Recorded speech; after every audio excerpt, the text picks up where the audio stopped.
দুই দিন দেখছি, আমি 2 দিন বলছি যে এই জায়গায় এইসব করো না, বাসায় যাও। পরে গেছে গা। তো তারপরে তো আমি তো সচরাচর এত রাতে বের হই না। তো এই বিষয়ে আপনাদের এলাকার মানুষদের উদ্দেশ্যে আপনি কি বলতে চান? এলাকার মানুষের উদ্দেশ্যে একটা কথাই বলতে চাই যে যে এগুলা একটু দেখা উচিত। কি তো আপনাদের এলাকায় তো এটা আপনাদের এলাকা না ভাই? যে আপনাদের কেমন লাগে? আপনাদের এলাকায় এত লোক আসে প্রতি শুক্রবারে, আপনাদের কেমন লাগে এই বিষয়ে? ভালোই লাগে। ভালো লাগে না?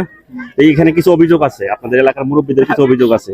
হলো গিয়ে রাত্রে 8টা-9টার পরে অনেক মেয়ে মানুষ এখানে থাকে, ছেলে মেয়ে থাকে, এগুলো অভিযোগ আছে। এই বিষয়ে আপনারা কি বলতে চান? আপনার এলাকাবাসী যুব সমাজ হিসাবে আপনারা কি বলতে চান? এটা ভালো না। তারপরও আমার বাসা কিন্তু এদিকে না, ও বাসা খেজুর টাকা খোদের বাসা। এই জায়গায় আসি, এই যে বিকেলে একটু বেড়াইতে আমি অনেকগুলো ইন্টারভিউ সাক্ষাৎকার নিয়েছি, সে বিষয়ে আপনাদের এলাকায় একটা অভিযোগ আছে এখানে এই ব্রিজে, যেমন রাত্রে 9টা-10টার পরেও মেয়ে ছেলে এক জায়গায় থাকে বা বসে থাকে, এরকম উশৃঙ্খল পরিবেশে ঘোরাফেরা করে। এই বিষয়ে কি বলতে চান আপনারা?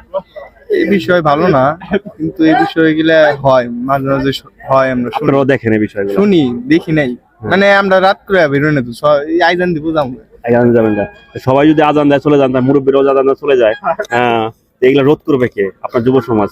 হ্যাঁ, আপনারা তরুণ, আপনারাই সবকিছু পারেন এই রোধ করতে। এই বিষয়ে আপনি কি বলতে চান? এখন আসবে আমাকে এলাকা হইলাম খেজুর টাক, ওই জায়গায় যদি এরকম কোনো বিশৃঙ্খলা কোনো কিছু সৃষ্টি হয়, ওটার দায়িত্ব আমাদের। এই এলাকাটা হলো ওদের কাছে কিছু। আচ্ছা, আপনাদের এই এলাকার ভাই ব্রাদার, বড় ভাই বা ছোট ভাই, তাদের উদ্দেশ্যে কি বলবেন এই বিষয়গুলো? তাদের উদ্দেশ্যে বললাম, ভাই এগুলো আপনারা একটু দেখেন যে এগুলা এই ব্রিজের ভিতরে করা উচিত না। বললাম তাদের একটা পদক্ষেপ নেওয়া উচিত।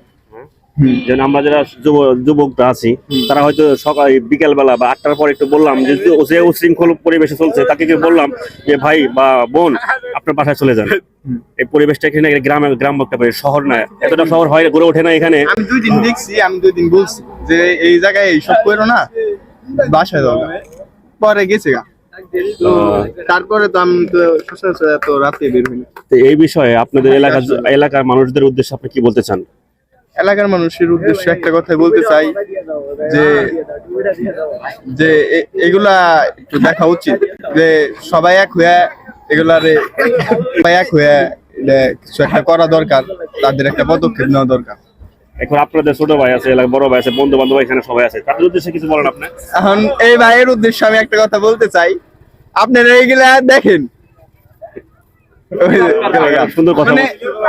বাসা কিন্তু এই জায়গা, তারা কিন্তু চাইলে এখানে আইসে গেলে দেখতে পারে। আর আমার বাসা হলো মেয়ে খেজুর টাক, কিন্তু 2 থেকে 3 কিলো, বুঝলেন না? আমরা তো আর ওই জায়গা থেকে আইসে গেলে আমরা ই করা পারবো না। এই ভিডিওটি যারা দেখবে বা যারা আসার জন্য ওই প্রস্তুতি নিয়েছে যে আমরা ভবিষ্যতে যাবো বা সন্ধ্যার পর আড্ডা দেবো, তাদের উদ্দেশ্যে কি বলেন আপনি? তাদের উদ্দেশ্য তারা একা আসুক, একা এসে আড্ডা দেখ ঘুরুক, সময় কাটাই, কিন্তু আয়া কোনো নোংরামি বা বিশৃঙ্খলা এগুলা করা যাবে না। করলে এলাকার মানুষ এই যে ভিডিওর মাধ্যমে জানবো, শুনবো, আইসা সমস্যা করবো। এই ভিডিওটি যেখানে দেখছেন বেশি করে শেয়ার করবেন, আর ভিডিওর যে বার্তা দিচ্ছে ভাই সবাই একটু নজরদারি রাখবেন। আসসালামু আলাইকুম। ভিডিওটি এই পর্যন্তই, সকলে ধন্যবাদ।